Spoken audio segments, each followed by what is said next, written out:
যে যে বয়সে ইসমাইল আলাইহিস সালাম এই কথাটা বলেছেন, এই বয়সের জেনারেশন আমাদের দেশে কি করছে দেখে নেন, বিশ্বে কি করছে দেখে নেন। হ্যাঁ, এতটুকু বলি, আপনি এই বয়সে যাই করছেন, ইসরায়েলের ইহুদির সন্তানরা ওই বয়সে তাই করছে না। জি, তারা আপনার আমার মতো কাজ করছে না। ওরা জানে ওদের উদ্দেশ্য কি।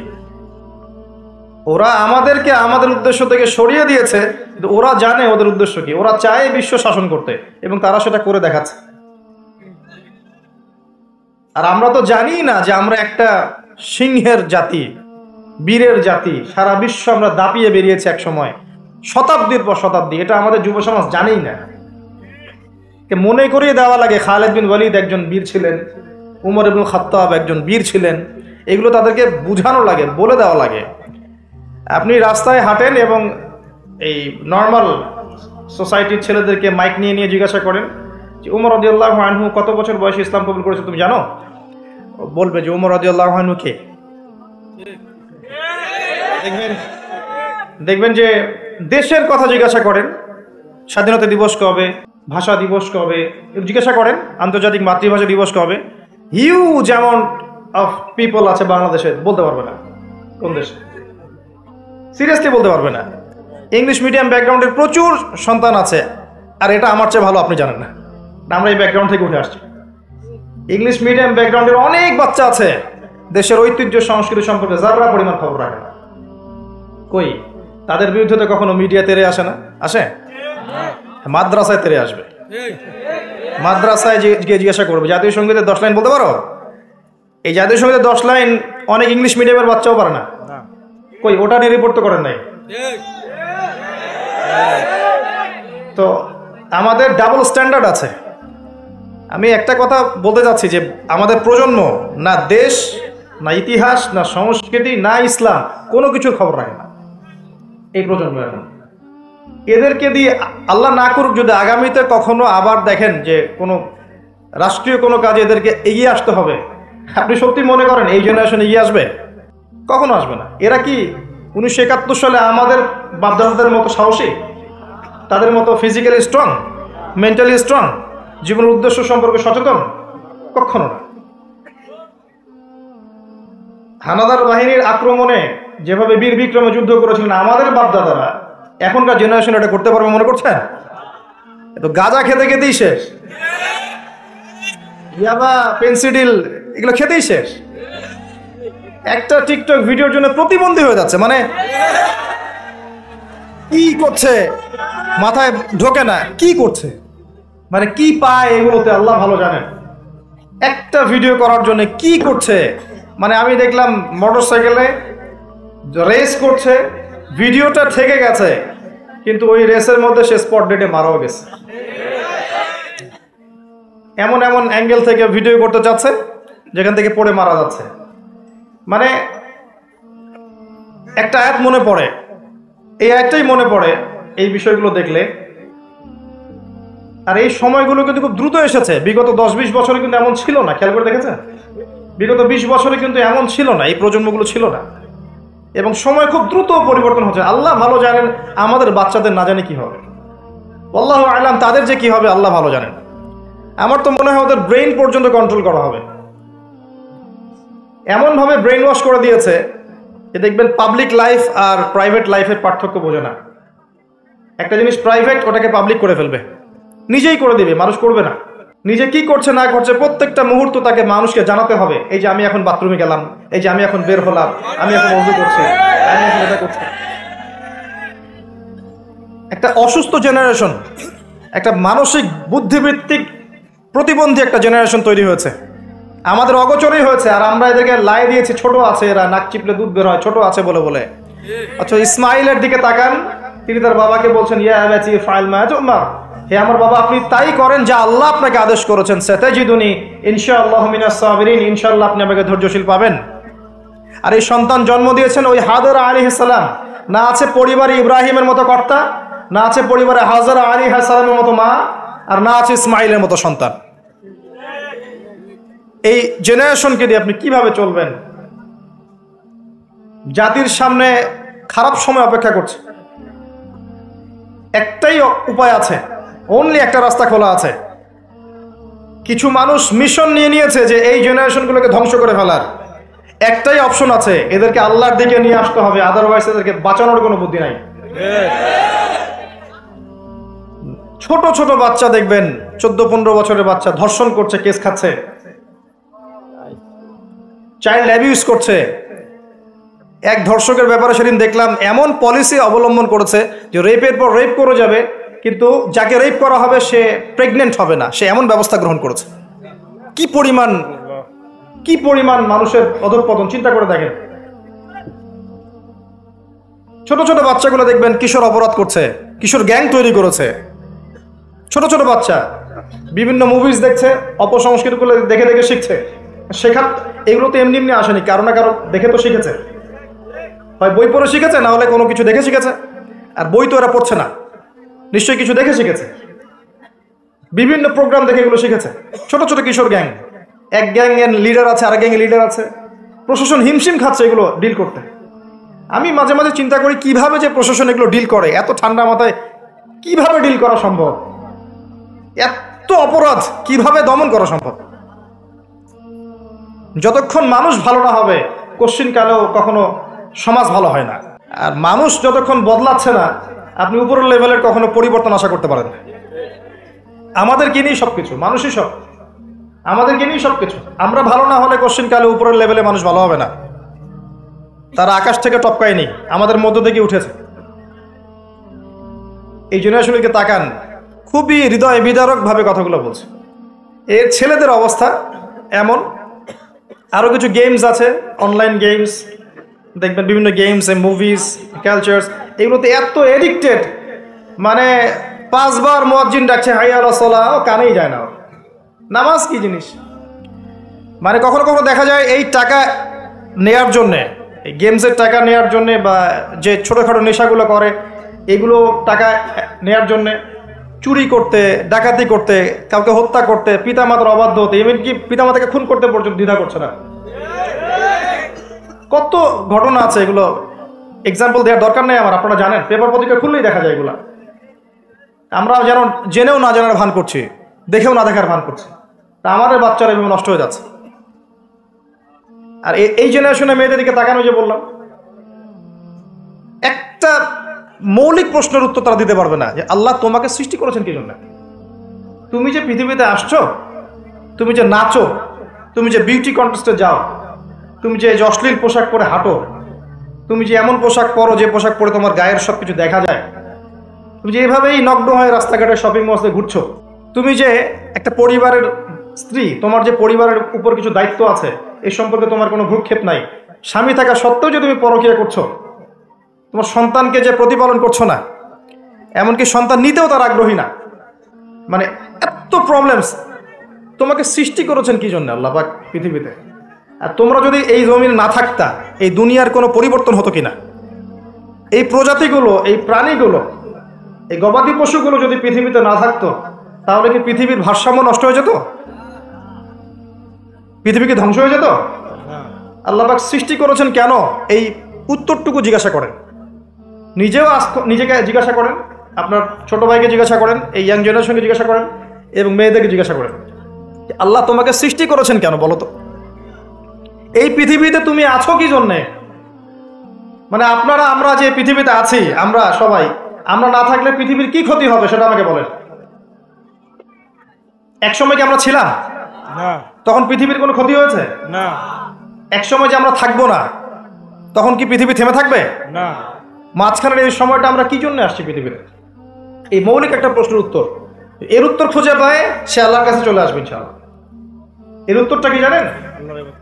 ওয়ামা খালাকতুল জিন্না ওয়াল ইনসা ইল্লা লিয়াবুদুন। আল্লাহ আবেগ মাখা কণ্ঠে বলছেন যে আমি মানুষ এবং জিন জাতিকে শুধুমাত্র আমার ইবাদত করার জন্যই সৃষ্টি করেছি। এটা আপনার পৃথিবীতে থাকার উদ্দেশ্য। আল্লাহ পাক এমনি এমনি খাওয়াচ্ছেন, এমনি এমনি পড়াচ্ছেন, শ্বাস নিচ্ছি আমরা, এমনি এমনি আল্লাহ পাক পরিবার দিয়েছেন, স্ত্রী সন্তান সব দিয়েছেন, ব্যবসা বাণিজ্য দিয়েছেন, এমনি সবকিছু আল্লাহ পাক এমনি আমাদেরকে ছেড়ে দিবেন? সূরা কিয়ামত শেষের দিকে আছে, মানুষ কি ভেবেছে তাকে এমনি ছেড়ে দেওয়া হবে? মানুষ কি ভেবেছে তাকে এমনি ছেড়ে দেওয়া হবে? সূরা আনকাবুতের দিকেও আছে, প্রথমের দিকে, তোমরা কি ভেবেছো এমনি এমনি ছেড়ে দেওয়া হবে? সূরা বাকারা আল ইমরানের দিকেও আছে, আম হাসিবতুম আন তাদখুলুল জান্নাহ, এমনি এমনি জান্নাতে চলে যাবে? নিছক খেলার ছড়া আল্লাহ পাক পৃথিবীতে আমাদেরকে পাঠান নাই, সৃষ্টিও করেন নাই। এর উত্তরটা এটাই, আল্লাহ পাক আমাদেরকে পাঠিয়েছেন তার ইবাদত করার জন্য। এটাই আমি বলতে চাচ্ছিলাম যে আল্লাহ রাব্বুল আলামিন মানুষকে পৃথিবীতে পাঠিয়েছেন। এর আগে পৃথিবীতে এমন সময় চলে গেছে মহাবিশ্বে মানুষের অস্তিত্ব ছিল না।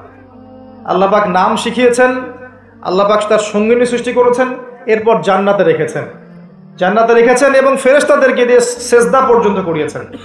আমাদেরকে আল্লাহ পাক সেজদা করিয়েছেন ফেরেশতাদেরকে দিয়ে। সুবহানাল্লাহ। এই জেনারেশন এবং আমরা যারা চলছি, যারা নামাজ পড়ি না, যারা রোজা রাখি না, যাকাত দেই না, আল্লাহর হুকুম আহকাম মানি না, মিথ্যা বলি, সুদ খাই, জেনা করি, মদ খাই, চুরি করি, দুর্নীতি করি, প্রতারণা করি, ঠকবাজি করি, আমাদেরকে আল্লাহ পাক সেজদা করিয়েছেন ফেরেশতাদেরকে দিয়ে। সাউন্ডস ক্রেজি না? এটা আসলে উদ্ভট মনে হচ্ছে না কথাটা? কোন মানুষরা এটার যোগ্য? এই মানুষরা কি এটার যোগ্য? আল্লাহ পাক জান্নাতে রেখে পরীক্ষা করেছেন, এরপর দুনিয়াতে যখন পাঠিয়েছেন তখন দুই দলকে পার্থক্য করে দিয়েছেন। একটা হচ্ছে আল্লাহ পাক বলেছেন যে কুল নাহবিতু মিনহা জামিআ, তোমরা পৃথিবীতে নেমে যাও, ফাইম্মা ইয়াতিয়ান্নাকুম মিন্নী হুদান, তোমাদের কাছে আমার পক্ষ থেকে হেদায়েত আসবে, আল্লাহর কিতাব আসবে, নবী রাসূল আসবেন, হেদায়েত আসবে।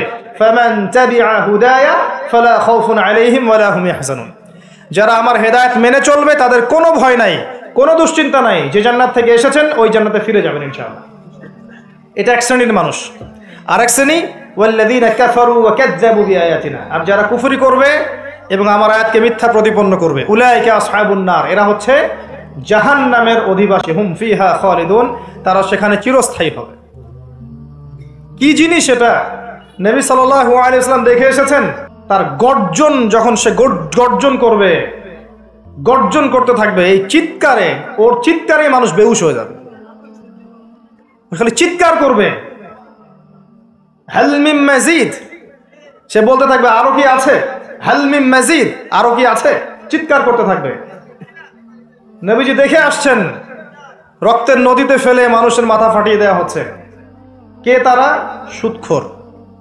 নবী দেখে আসছেন, পেটের ভিতরে আগুনের দলা গিলছে। কে? এতিমের মাল ভক্ষণকারী। দেখছেন সামনে আছে ভালো গোশত, আর আরেকদিকে আছে নোংরা পচা গোশত খাচ্ছে। কে? জিনাকারী, ব্যভিচারী। কত শাস্তি দেখে আসছেন। একজন ফেরেশতাকে দেখে এসেছেন, তার নাম মালিক। জাহান্নাম সৃষ্টির পর থেকে কখনো হাসেন নাই, জাহান্নামের শাস্তি দেখেই তার হাসি বন্ধ হয়ে গেছে। আরো দেখে এসেছেন, ওই যে আমি দেখে এসেছি জাহান্নামের অধিকাংশ অধিবাসী নারী জাতি। কারণ অভিশাপ দেয় বেশি বেশি, স্বামীর অকৃতজ্ঞ হবে এবং লানত করে, মুখে চাপটে ঘাত করে, কেউ মারা গেলে বিলাপ করে, এগুলোর কারণে। আসেন, আল্লাহ পাক যতটুকু সময় আমাদেরকে পৃথিবীতে রেখেছেন, এই টাইমটা আনলিমিটেড না, এটা আল্লাহ পাক বুঝাচ্ছেন। ওয়াল আসরি বলে, সময়ের কসম, সময়ের কসম বলে আল্লাহ পাক বুঝাচ্ছেন যে আপনার আমার সময় আনলিমিটেড নয়, লিমিটেড। এই জন্য আপনি জানেন না আপনার লিমিটেশন অফ হায়াত কতটুকু। আমি একটা কথা বলছি রিসেন্টলি, আবারও বলছি এখানে, যে আপনি যদি চিন্তা করেন যে আপনি 60, 70, 80 বছর বাঁচবেন, এর মধ্যে 30-40 বছর চলে গেছে, আপনি এই বয়সটার পাপগুলোকে হিসাব করতে থাকেন, কতগুলো পাপ আপনি করেছেন, হিসাব করে আমলনামা তৈরি করেন। তারপর দেখেন পাপগুলো দুই প্রকার, হয় মানুষের সাথে জড়িত আছে অথবা আল্লাহর সাথে জড়িত। আল্লাহর সাথে জড়িতগুলো শুধু ইস্তেগফার তওবার মধ্য দিয়ে ক্ষমা হয়ে যাবে ইনশাআল্লাহ। আর মানুষের সাথে জড়িত যেগুলো, সেগুলো তাদের কাছে কাছে গিয়ে হক পরিশোধ করার মধ্য দিয়ে ক্ষমা নিতে হবে ইনশাআল্লাহ। সবার সামনে দাঁড়িয়ে বলতে হবে যে আমি তোমার হক নষ্ট করেছিলাম, আমি তোমার টাকা মেরে খেয়েছি, আমি তোমাকে গালি দিয়েছি, তোমার গীবত করেছি, তোমাকে তহমত দিয়েছি, তোমার কাছে ক্ষমা চাচ্ছি, আল্লাহর ওয়াস্তে মাফ করে দাও। তারপরে ক্ষমা হবে। এর পরের জীবনটাকে আপনাকে কাটাতে হবে কিভাবে? রাসূলুল্লাহ সাল্লাল্লাহু আলাইহি ওয়াসাল্লামের সুন্নাহ মোতাবেক। পারা যাবে ইনশাআল্লাহ? ইনশাআল্লাহ। রাত থেকে শুরু করে ঘুমানো পর্যন্ত নবী সাল্লাল্লাহু আলাইহি ওয়াসাল্লামের সুন্নাহ মতো চলা যাবে ইনশাআল্লাহ? একমাত্র ব্যক্তি যিনি আপনার জন্য হাউজে কাউসারে দাঁড়িয়ে থাকবেন, যিনি আপনার জন্য সুপারিশ করবেন এবং কবিরা গুনাহগার ব্যক্তিদেরকে সুপারিশ করে জান্নাতে নিয়ে যাবেন ইনশাআল্লাহ তাআলা, একমাত্র ব্যক্তি, আপনার রোল মডেল, আপনার আদর্শ মুহাম্মদুর রাসূলুল্লাহ সাল্লাল্লাহু আলাইহি ওয়াসাল্লাম। আর কেউ নাই, আল্লাহ ছাড়া কেউ নাই, মুহাম্মদ সাল্লাল্লাহু আলাইহি ওয়াসাল্লাম ছাড়া কোনো তরিকা নাই, আল্লাহর কিতাব ছাড়া কোনো হেদায়েতের উৎস নাই। সিম্পল, আপনাকে আল্লাহ পাক সহজ করে দিয়েছেন। এর বাইরে যাবেন, এক চুল যাবেন, এক চুলের ফলাফল ভোগ করতে হবে। এর বাইরে 1 বিঘত যাবেন, 1 বিঘতের ফলাফল ভোগ করতে হবে। এর বাইরে যোজন যোজন দূর যাবেন, ওই ফলাফল ভোগ করতে হবে ইনশাআল্লাহ। আল্লাহ পাক আমাদেরকে বোঝার তৌফিক দান করুন। আল্লাহ পাক সময়ের কসম করে আপনাকে আমাকে সতর্ক করছেন, তবে এটাও বলছেন যে মানুষ ক্ষতির মধ্যে আছে। আমি বলেছি অলরেডি মানুষের ক্ষতিগুলো কি কি। ইহকালীন জীবনে মানুষ ক্ষতির মধ্যে আছে, পরকালের জীবনেও মানুষের জন্য ক্ষতি অপেক্ষা করছে। আল্লাহ পাক মানুষের ক্ষতি সম্পর্কে একটা আয়াতই যথেষ্ট, যেটা তিনি বলেছেন সূরা আরাফ 179 নম্বর আয়াত। আল্লাহ পাক বলেছেন, ওয়ালাকাদ যারানা লিজাহান্নামা কাসীরাম মিনাল জিন্নি ওয়াল ইনস। আমি শেষ করছি, অল্প সময় বসেন। আল্লাহ পাক বলছেন, আমি প্রচুর জিন আর মানুষকে দিয়ে জাহান্নাম পূর্ণ করব। কথাটা কি কানে ঢুকলো আপনাদের? মানুষ এবং জিনকে দিয়ে আল্লাহ পাক জাহান্নাম পূর্ণ করবেন, মানে আমি আপনি জাহান্নামে যাচ্ছি, নাউযুবিল্লাহ। মানুষের জিনই যাবে, গরু ছাগল গবাদি পশু যাবে না, আমরাই যাব, আমাদের জন্যই জাহান্নাম অথবা আমাদের জন্যই জান্নাত। কারা তারা? লাহুম কুলুবুন লা ইয়াফকাহুনা বিহা, হৃদয়ে ছিল উপলব্ধি করতো না, হৃদয়ে ছিল উপলব্ধি করতো না, কারণ এটা জাহান্নামে যাওয়ার। ওয়ালাহুম আ'য়ুনুন লা ইউবসিরুনা বিহা, চোখ দিয়েছিলাম দেখেনি। ওয়ালাহুম আযানুন লা ইয়াসমাউনা বিহা, কান দিয়েছিলাম শোনে নাই। উলাইকা কাল আনআম, এই শ্রেণীর মানুষকে আল্লাহ পাক বলছেন এরা গবাদি পশু, দে আর জাস্ট লাইক ক্যাটলস। বাল হুম আদাল, বরং তার চেয়েও তারা নিকৃষ্ট। উলাইকা হুমুল গাফিলুন, তারা হচ্ছে গাফেল সম্প্রদায়। আমরা দোয়া করি আল্লাহর কাছে আল্লাহ পাক যেন আমাদেরকে এদের অন্তর্ভুক্ত না করেন। আমিন। গবাদি পশু না হতে হলে কি হতে হবে? মানুষ হতে হবে।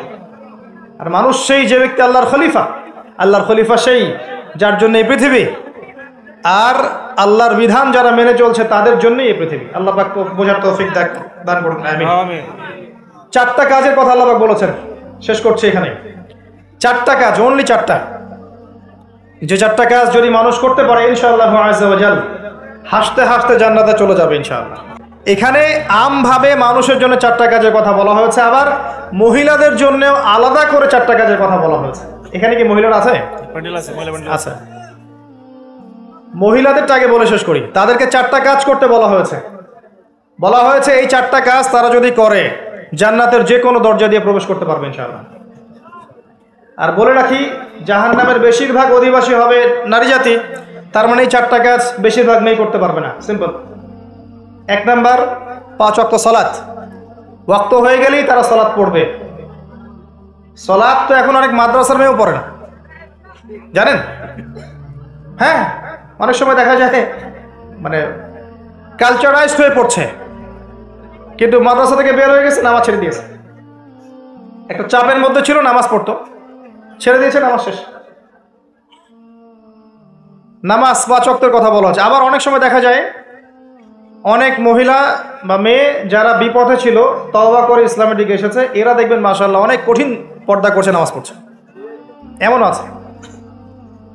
তারপরে রাসূল সাল্লাল্লাহু আলাইহি ওয়াসাল্লাম বলেছেন রমজান মাসের সওম, রমজান মাসে রোজা রাখতে হবে, 2য় কাজ। 3 নাম্বার, লজ্জাস্থানের হেফাজত, মানে খাস পর্দা। আর মেয়েদের পুরো দেহই লজ্জাস্থান, মেয়েদের পুরো দেহটাই কি লজ্জাস্থান।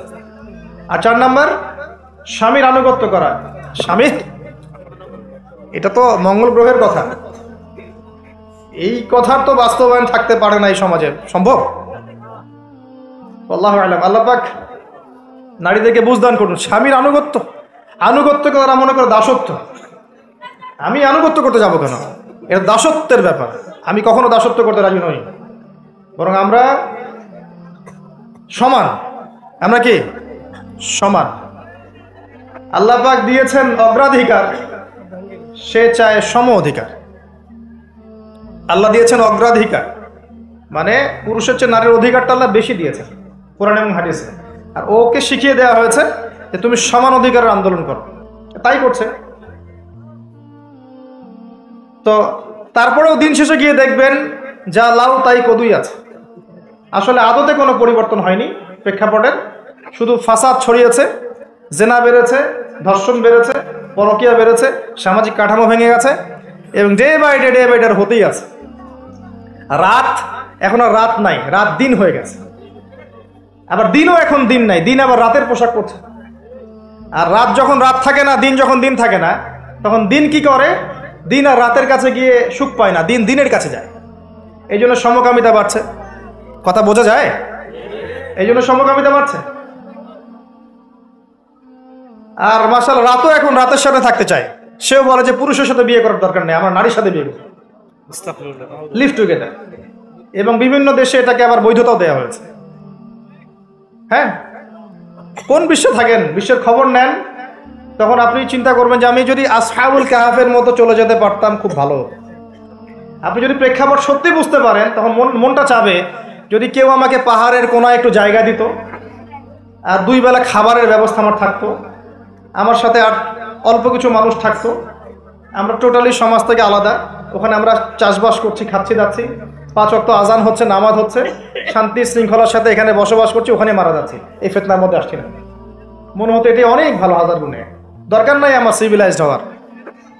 আর এই হাদিসটা নবী সাল্লাল্লাহু আলাইহি ওয়াসাল্লাম বলেছেন। কিন্তু আখিরুজ জামানে এমন একটা ফিতনার সময় আসবে যখন মুমিনের জন্য কিছু সম্পদ হবে, শ্রেষ্ঠ সম্পদ হবে, কিছু গবাদি পশু, কিছু গরু, কিছু ছাগল, যেগুলো নিয়ে সে পাহাড়ি এলাকায় চলে যাবে, সেখানে একা একা থাকা শুরু করবে, সে তার দিন নিয়ে পালিয়ে যাবে ফিতনা থেকে। এগুলো হাদিসেও আছে। আসহাবুল কাহফ এটাই করেছিলেন। যাই হোক, তবে শুরুতে এটা করতে যাওয়া বুদ্ধিমানের কাজ না, কারণ আগে আপনাকে ঈমান লালন করতে হবে, ঈমানের দাওয়াত দিতে হবে, প্রচার প্রসার করতে হবে, বিপদ আপদ বালা মুসিবত আসলে সবর করতে হবে, পরিস্থিতি পরিবর্তনের চেষ্টা করতে হবে। দেন যদি দেখেন যে কোনোভাবেই কোনো কাজ হচ্ছে না, আস্তে আস্তে করে ফিতনা থেকে ডিসকানেক্টেড হয়ে যান। আমর ইবনে আস রাদিয়াল্লাহু আনহু বলছেন, ইয়া রাসূলুল্লাহ, ফিতনার সময় কিভাবে চলবো? নবী সাল্লাল্লাহু আলাইহি ওয়াসাল্লাম বলছেন, কম কথা বলবা, কথা একদম কম বলবা। তারপর কি করবো? ইয়া রাসূলুল্লাহ, ঘরে থাকবা, প্রয়োজনে বেরি হবে না বাইরে। ঘরে থাকবা, দরজা লাগিয়ে দিয়ে, বিনা প্রয়োজনে বেরি হবে না বাইরে। আর কি ইয়া রাসূলুল্লাহ? বেশি বেশি তোমার গুনাহের জন্য কান্নাকাটি করবা, ইনশাআল্লাহ তুমি সফল হয়ে যাবে। এর অপশন নাই আপনার সামনে এখন। আসেন, 4টা কাজ করতে বলেছেন, নারীদের 4টা কাজ বললাম, নামাজ, 5 ওয়াক্ত, সওম, একটা কি বললাম, লজ্জাস্থানে হেফাজত, খাস পর্দা, এবং 4 নম্বর হচ্ছে স্বামীর আনুগত্য। আর খাস পর্দা বলতে আমি ডিজিটাল বোরখা বোঝাইনি। এমন বোরখা পরে যদি গায়ের অঙ্গ প্রত্যঙ্গ বোঝা যায়, বোরখা পরেও যদি গায়ের অঙ্গ প্রত্যঙ্গ বোঝা যায়, কাঠামো বোঝা যায়, ওই বোরখাটা আগে পুড়িয়ে ফেলবেন। আচ্ছা, এরপর সবার জন্য 4টা কাজ আল্লাহ পাক বলেছেন। ঈমান, 1 নম্বর কি? ঈমান। 2 নম্বর আমলে সালেহ, 3 নম্বর হকের দাওয়াত, 4 নম্বর সবর। ঈমান 6 পিলার। কয় পিলার? আল্লাহ বিশ্বাস, তারপরে বলেন ফেরেশতাগণে বিশ্বাস, নবী রাসূলগণে বিশ্বাস, আসমানি কিতাব সমূহে বিশ্বাস, পরকালে বিশ্বাস, তাকদীরের ভালো মন্দে বিশ্বাস। 6টা। আমানতু বিল্লাহ ওয়া মালাইকাতিহি ওয়া কুতুবিহি ওয়া রুসুলিহি ওয়াল ইয়াউমিল আখির ওয়াল কদরি খাইরিহি ওয়া শাররিহি। এই 6টাকে 3টা কাজ করতে হবে। 1 নাম্বার তাসদিক বিল জিনান, হৃদয় থেকে বিশ্বাস করা। ইকরার বিল লিসান, আপনাকে মৌখিক স্বীকৃতি প্রদান করতে হবে। আর 3 নাম্বার হচ্ছে আমাল বিল আরকান, কাজে বাস্তবায়ন করতে হবে। এই 3টা কাজ। এই ঈমান লালন করার পরে আমল সালেহ। আমল সালেহ কি? এক কথায় উত্তর, আল্লাহ পাক কোরআনে যা করতে বলেছেন করলে আমল সালেহ। বোঝা যায়? আল্লাহ পাক কোরআনে যা করতে বলেছেন করার নাম কি? আমল সালেহ। যেমন সালাত, সিয়াম, যাকাত, হজ, উমরা ইত্যাদি। আল্লাহ পাক কোরআনে যা করতে নিষেধ করেছেন সেটা না করাও হচ্ছে আমল সালেহ। সুদ না খাওয়া আমল সালেহ, ঘুষ না দেওয়া আমল সালেহ, দুর্নীতি না করা আমল সালেহ, চুরি না করা আমল সালেহ। যা করতে বলেন নাই সেটা না করাও কি? আমল সালেহ। একইভাবে হাদিসের মধ্যে রাসূল সাল্লাল্লাহু আলাইহি ওয়াসাল্লাম যা করতে বলেছেন তা করার নাম কি? আমল সালেহ। যা করতে বলেন নাই সেটা ছেড়ে দেওয়ার নাম আমল সালেহ। এরপরে হকের দাওয়াত। ঈমান আমলের সাথে আপনি হকের দাওয়াত প্রদান করবেন, আগে নিজে, তারপর পরিবার, আপনার সাধ্য অনুযায়ী সমাজ। আপনাকে আল্লাহ পাক যত ক্ষমতা দেবেন সেভাবে আপনার দায়িত্ব পারবেন ইনশাআল্লাহ। আর এই দাওয়াত দিতে গিয়েও দেখবেন চারটা ক্ষেত্র থেকে বাধাও আসবে। 1 নম্বর বাধা আসবে পরিবার থেকে, এবং সবচেয়ে বেশি ফাসাদ সৃষ্টি করবে পরিবারই। হ্যাঁ, ওই যে নূহ আলাইহিস সালামের উদাহরণ দেখেন, লূত আলাইহিস সালাম উদাহরণ দেখেন, নবী সাল্লাল্লাহু আলাইহি সাল্লামের চাচাদেরকে দেখেন, নিজেদের লোকরাই প্রথমে শত্রুতা করবে, তারপরে আপনার বাধা দিবে সমাজের নেতা, তারপরে ধর্মনেতা, তারপরে রাষ্ট্রনেতা, নমরুদরা পরে আসবে। আর হকের দাওয়াতটা কি? আল্লাহর বিধান, ওয়াকুলিল হাক্কু মির রাব্বিকুম, হক সেটাই যেটা তোমার রবের পক্ষ থেকে নাজিল হয়, নিজের মন গড়া কোনো মতবাদ হক নয়। উদউ ইলা সাবিলি রাব্বিকা বিল হিকমা, তোমার রবের পথের দিকে মানুষকে ডাকো হিকমতের সাথে, প্রজ্ঞার সাথে, ওয়াল মাউইযাতিল হাসানা, উত্তম উপদেশের সাথে। এখানে শৈথিল্যতা প্রদর্শন করা যাবে না, চরমপন্থাও প্রদর্শন করা যাবে না, একটা শান্তির শৃঙ্খলা স্থিতিশীল রাষ্ট্রের মধ্যে অরাজকতা সৃষ্টি করা যাবে না। মধ্যম পন্থায় সবাইকে নিয়ে দাওয়াতি কাজ করতে হবে। দাওয়াতি কাজ করার সময় সাম্প্রদায়িক হওয়া যাবে না, নিজের কমিউনিটি আমার দিনী ভাই, বাইরের মানুষ দিনী ভাই না, এমন নয়। সবাই আমরা একটা বডির অন্তর্ভুক্ত এবং সবাই আমরা মুসলিম, এটাই আমাদের মৌলিক পরিচয়। আল্লাহ পাক বোঝার তৌফিক দান করুন, আমিন। এবং সবর, যখন হকের দাওয়াত দিতে মাঠে নামবেন তখন সবরের প্রশ্ন উঠবে। যদি দাওয়াত দিয়ে আপনার উপরে কোনো বিপদ আপদ বালা মুসিবত না আসে, তাহলে বুঝে নেবেন যে সেটা এমন দাওয়াত যেটা হচ্ছে প্রোটেস্ট্যান্ট ভার্সন অফ ইসলাম, মানে যে ইসলাম ফলো করলে ইসলামের ওই যে দুশ্মনদের কোনো সমস্যা নেই, সেই ইসলাম ফলো করছেন আপনি। এখানে সবর তখনই আসবে যখন আপনি হকের উপর থাকবেন। এবং এখানে ধৈর্য ধরার নাম এটা নয় যে পরিস্থিতি পরিবর্তনের জন্য অপেক্ষা করে হাত গুটিয়ে বসে থাকেন, এটা নয়। আপনার সাধ্য অনুযায়ী আপনি দাওয়াতি কাজ করবেন, পরিবর্তনের চেষ্টা করবেন, নিজে পরিবর্তন হওয়ার চেষ্টা করব, ইনশাআল্লাহ পরিবারকে চেষ্টা করব, আমার সাধ্য মতো আমার ক্ষেত্রে আমি দাওয়াতি কাজ করব। দাওয়াতি কাজ করার সময় আমি সবার প্রতি সহানুভূতিশীল থাকব এবং নরম থাকব, কারো প্রতি কঠোর, কর্কশ, রূঢ় এবং ইসলামের নামে কোনো আজে বাজে মতবাদ, উগ্র কোনো মতবাদ, চরমপন্থী কোনো মতবাদ ছড়াবো না। ইসলাম শান্তির ধর্ম, শান্তি প্রতিষ্ঠা হবে ইসলাম দ্বারাই। ইসলামের শান্তি দেখে অমুসলিমরা দেখবেন ইসলামের পথে চলে আসছে ইনশাআল্লাহ।